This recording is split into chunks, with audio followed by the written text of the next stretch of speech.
Next पढ़ते हैं chemical kinetics में type of rate of reaction. Mostly there are two type of reaction, average rate of reaction and instantaneous rate of reaction. Average rate of reaction और second है instantaneous rate of reaction. Third specific rate of reaction की हम थोड़ा discuss करेंगे। तो average rate of reaction क्या है?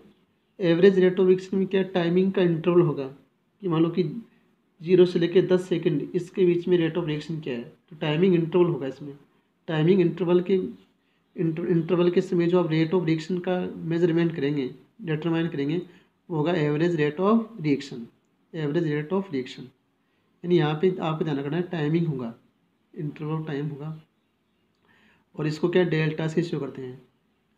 और इंस्टेंटेनियस में क्या होगा? इंस्टेंटेनियस में क्या होगा कि वहाँ पे इंस्टेंट टाइम होगा कि आपको 2 सेकंड पे रेट ऑफ रिएक्शन निकालना है या 15 सेकंड पे निकालना है, टाइम फिक्स हो गया, इसमें इंस्टेंट टाइम हो गया, तो उस टाइम पे निकालेंगे। After two second, after 15 second, तो वह इंस्टेंटेनियस रेट ऑफ रिएक्शन आएगा। स्पेसिफिक रेट ऑफ रिएक्शन क्या आएगा? यहाँ पे रिएक्टेंट की और प्रोडक्ट की कंसंट्रेशन क्या यूनिट में होगी, रिएक्टेंट की और प्रोडक्ट की कंसंट्रेशन क्या यूनिट में होगी, तो उस समय क्या होगा, ये स्पेसिफिक रेट ऑफ रिएक्शन होगा। तो एवरेज रेट ऑफ रिएक्शन को हम समझते हैं पहले। एवरेज रेट ऑफ रिएक्शन क्या है, जैसे इसके बारे में डिस्कस किया, मान लो कि रेट ऑफ जैसे ए कोई रिएक्टेंट हो चेंज हो गया बी में, तो इसके लिए निकालेंगे आप रेट ऑफ रिएक्शन। तो रेट ऑफ रिएक्शन इसमें आएगी, वही है इसमें कि रेट ऑफ रिएक्शन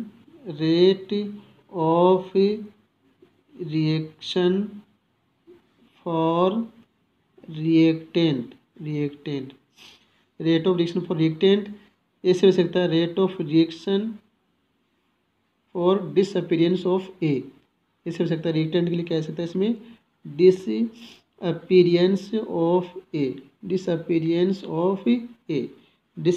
रिएक्टेंट के लिए होता है। तो इसमें आएगा कि माइनस डेल्टा ए की कंसंट्रेशन अपॉन डेल्टा टी, ये आगे इसके लिए निकालें। बी के लिए, प्रोडक्ट के लिए, तो rate of reaction for product, या प्रोडक्ट की बात करें तो क्या आएगा, अपीयरेंस ऑफ प्रोडक्ट, तो इसमें जाएगा plus delta B upon delta T. तो ये जो है वो क्या है, एवरेज रेट ऑफ रिएक्शन है। यहाँ पे क्या टाइमिंग चेंज हो रहा है, डेल्टा टी है ना, इसमें टाइम इंटरवल है, ठीक है ना। तो ये जो है वो क्या एवरेज रेट है, एवरेज रेट ऑफ रिएक्शन है। इस यदि एवरेज रेट ऑफ का को चेंज करना है इंस्टेंटेनियस में, तो क्या होगा कि सेकंड में पढ़ेंगे इंस्टेंटेनियस रिएक्शन। इसमें क्या है कि जो rate of reaction of a specific instant time, specific instant एक डेफिनेट टाइम पे, आफ्टर 2 सेकंड या after 15 second, is called instant rate of reaction. जैसे फॉर एग्जांपल वही इसमें ए चेंज हो रहा है बी में, तो इसका आप एवरेज रेट लिख लो, क्या आएगा, एवरेज रेट अभी लिखा आपने, माइनस डेल्टा ए की concentration upon delta T is equal to plus delta B की कंसंट्रेशन अपॉन डेल्टा टी। ये क्या है इसमें, ये है इसमें एवरेज रेट ऑफ रिएक्शन है, एवरेज रेट ऑफ रिएक्शन है, जो अभी भी आपने पढ़ा है। अब देखिए यहाँ पे मैंने बोला है कि टाइम क्या इंस्टेंट है, यानी आफ्टर 2 सेकेंड या आफ्टर 15 सेकेंड, तो यहाँ पे क्या डेल्टा टी है, डेल्टा टी क्या लगभग 0 के बराबर है, क्योंकि टाइम इंटरवल है ही नहीं यहाँ पे। तो डेल्टा टी टेंस टू 0, इस पर इसको क्या डिफ्रेंशिएट कर देंगे, मैथ्स वाले जानते हैं इसको, तो इसको क्या डिफ्रेंशिएट कर देंगे, तो जो इसमें रेट जो आएगी इक्वेशन वो शो करेगी इंस्टेंटेनियस रेट ऑफ रिएक्शन। तो यानी क्या करेंगे इसमें, तो फॉर क्या है कि डिफरेंशियल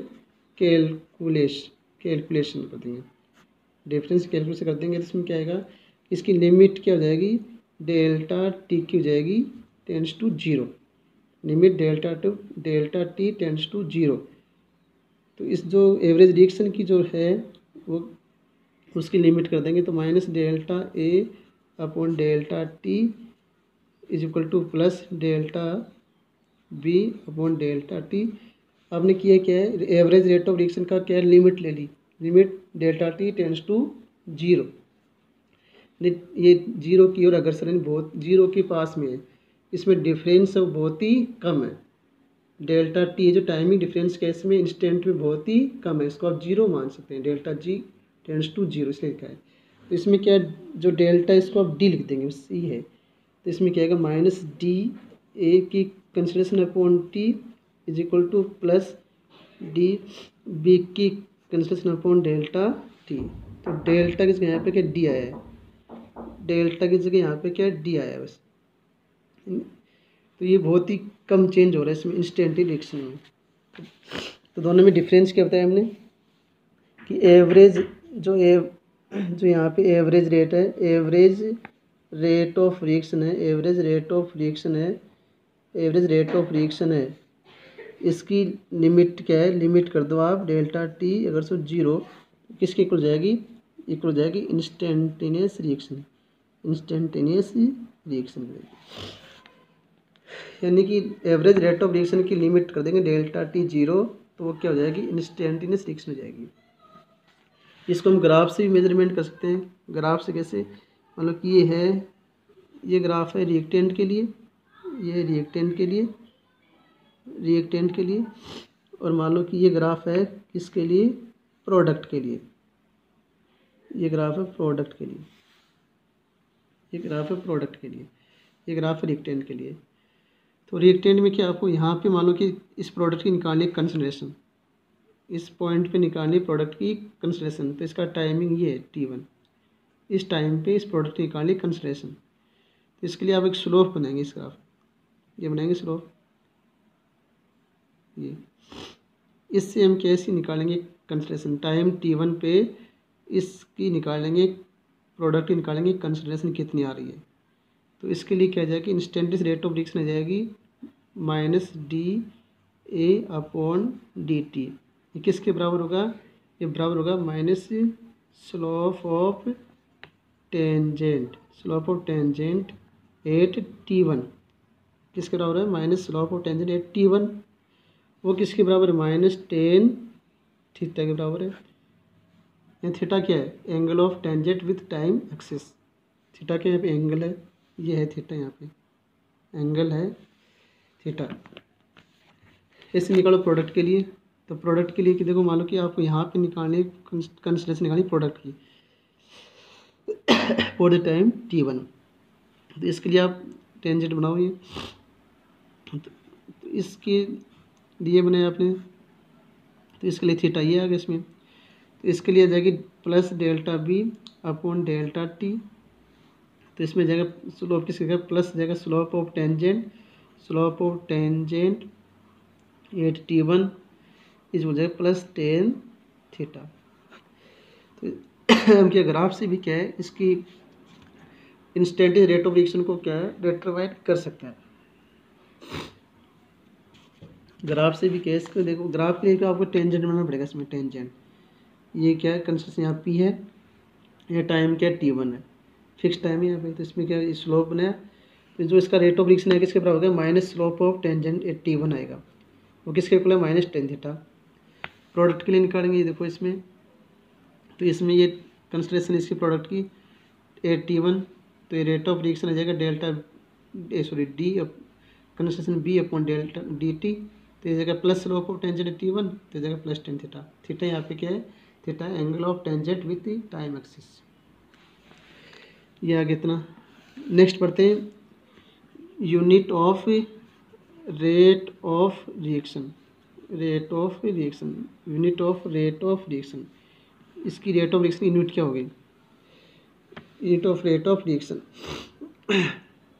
देखो हमने लिखा रेट ऑफ रिएक्शन क्या है, is equal to change in concentration upon change in time.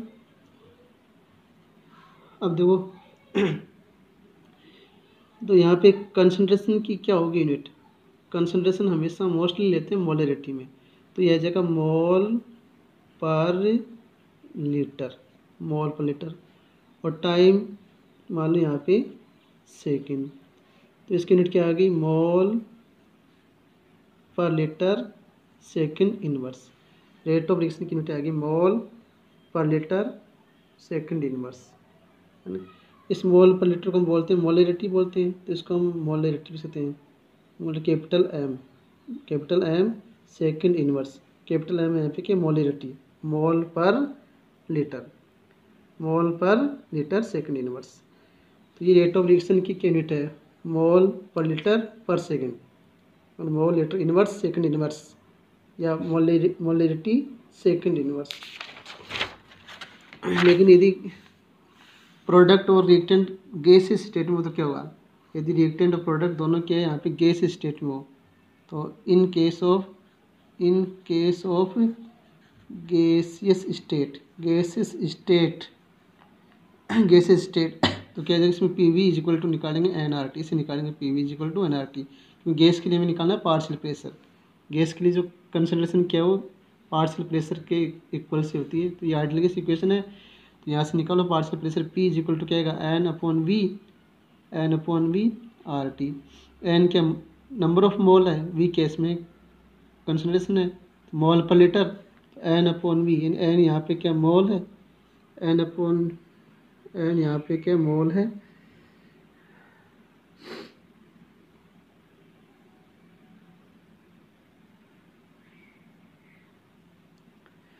N यहाँ पे क्या मोल और V यहाँ पे क्या है वॉल्यूम लीटर में। तो ये आगे इसमें आगे कंसंट्रेशन P इजिक्वल टू क्या आएगा CRT आ गया।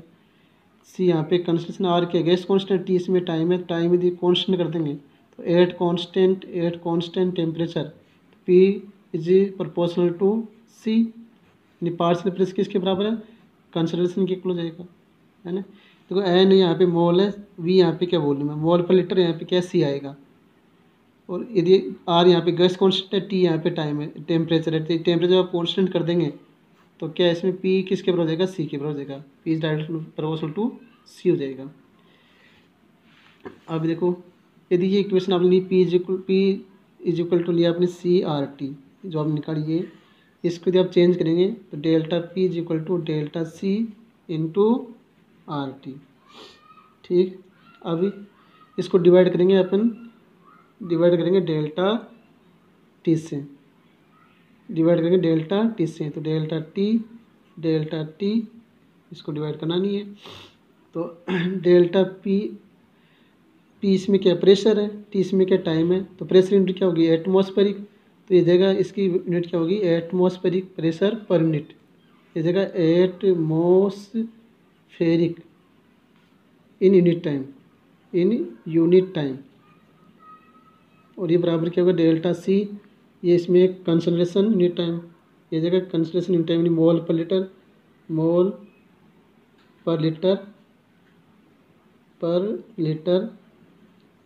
Unit time. तो ये इसकी क्या गैसेस में कैसे हो जाएगी यूनिट, यानी इसकी क्या delta P upon delta T क्या प्रेशर है, प्रेशर की यूनिट होगी एटमॉस्फेरिक, तो एटमॉस्फेरिक प्रेशर ये जाएगा, T इसमें टाइम हो जाएगा यूनिट टाइम क्या सेकंड है कुछ भी है, और ये जाएगा इसमें कंसंट्रेशन यूनिट है मोल पर लीटर और टाइम इसमें हो जाएगा। यानी मोस्टली देखा जाए तो इसमें क्या जाएगी, यह जाएगा इसमें delta P upon delta T, तो ये डेल्टा P डेल्टा T क्या है प्रेशर अपॉन टाइम, ये कंसंट्रेशन अपॉन टाइम, तो यहाँ प्रेशर यूनिट आएगी या टाइम की यूनिट आएगी, या कंसंट्रेशन यूनिट आएगी टाइम यूनिट आएगी। आर के यहाँ पे कांस्टेंट है, T यहाँ पे टेम्परेचर है, ऐसे निकालेंगे इसमें। थैंक्स।